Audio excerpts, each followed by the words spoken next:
So as we're trying to put across here, Puppet is a central configuration management system, and it has manifests. And manifests really are I suppose, look at it as the shipping list of what we need configured on a certain node or group of nodes. So we're going to look at creating a manifest or a .pp file where we can specify how we want to configure our server1.example.com node. So let's look at setting this up now. So let's move through into the etc/puppet directory. Within here, if we get a listing, we can see we've got some very basic configuration in here. Let's go through and create ourselves a directory. So if we go through mkdir manifests and then cd into the manifests directory. As I say, normally we would be configuring these manifests on the Puppet server, but we're going to use the Puppet client locally to apply a local manifest. So the reality is we could create the manifest anywhere, but as I say, if we were setting this up on a server, we would create the manifest in the Puppet manifests directory as we are here. So we go through and look at our pwd. We're going to go through then and it can be called anything here. We don't have to worry about sticking to a naming convention. But if we were setting this up on a server, we would call this then the site.ppp as the first file that is going to be read. If we go through and insert, we can specify who this should work for. So we're going to go through and define a node in here. And we can then go through and set this to be server1.example.com. We can then go through and define what we want to happen for this node. So we'll just put in our brace bracket and the closing brace bracket. We can then start putting our set of rules, and they can be files, they can be for services, they can be for packages, they can be for users. Let's just go through and put in a file. And let's go through and ensure that we've got our correct file in place for our central installation repository. So if we go through then and specify the file that we want, so this then has to exist then on the target machine in the etc and yum.repos.d directory, and we'll call it then the local.repo. We can then go through and put our colon, and we're then setting the attributes that should be in this file. So we can go through rules that we want, so we can go through and ensure, and then equals and greater than our big arrow, and then we're ensuring that yes, it's a file, not a directory. This is then just a comma separated list. We can make sure that it's owned correctly, so we can say that the owner should be root, and again put in our comma.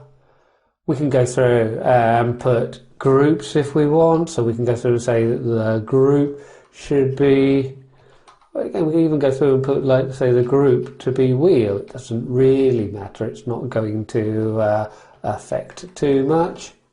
And we can go through and put the mode.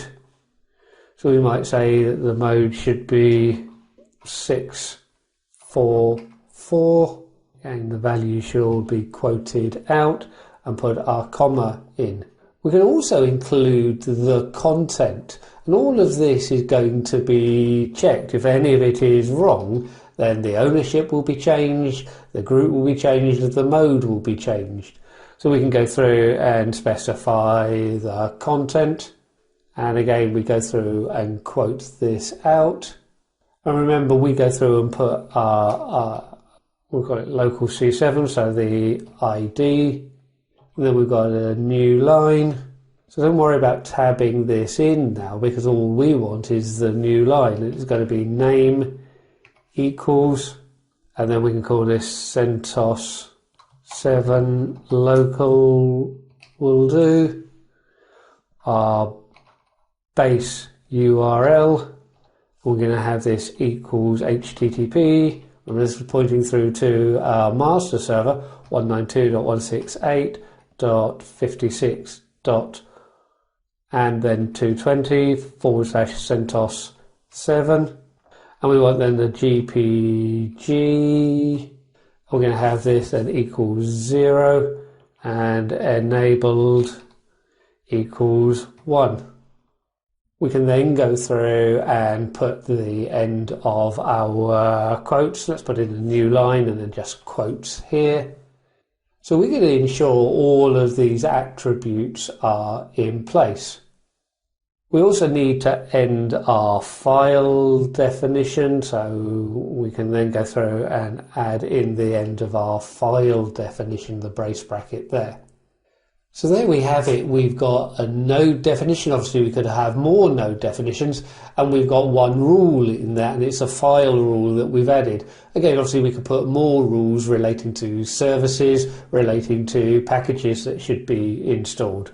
But let's go through and save this. If we move through into our etc/yum.repos.d directory and look in here, we've got our local repo file at the moment. So let's remove this. Now if we go through, and we can go through and do a cd-, that's going to take me back to that previous directory, and we can use Puppet apply, and then we can go through and just specify the name, so site PPP. You can see then that we've gone through and picked up that rule. If we go through again using cd-, when we look in here, we've now got our local repo. If we go through and cat the local repo, we can see then that we've got our repository set up the way that we want. And if we go through and do a yum repo list,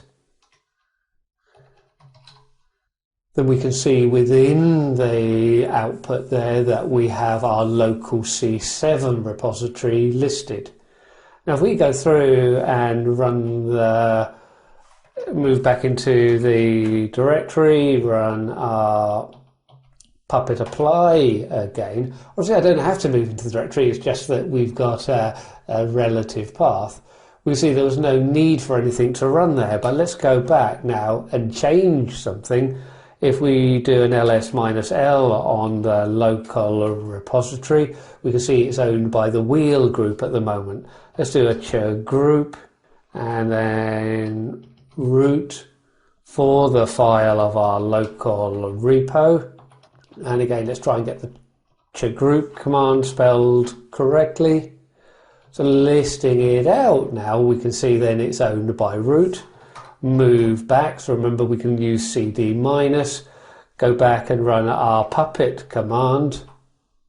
So Puppet apply site.ppp, and again now we should see that Puppet will make the application of our rules.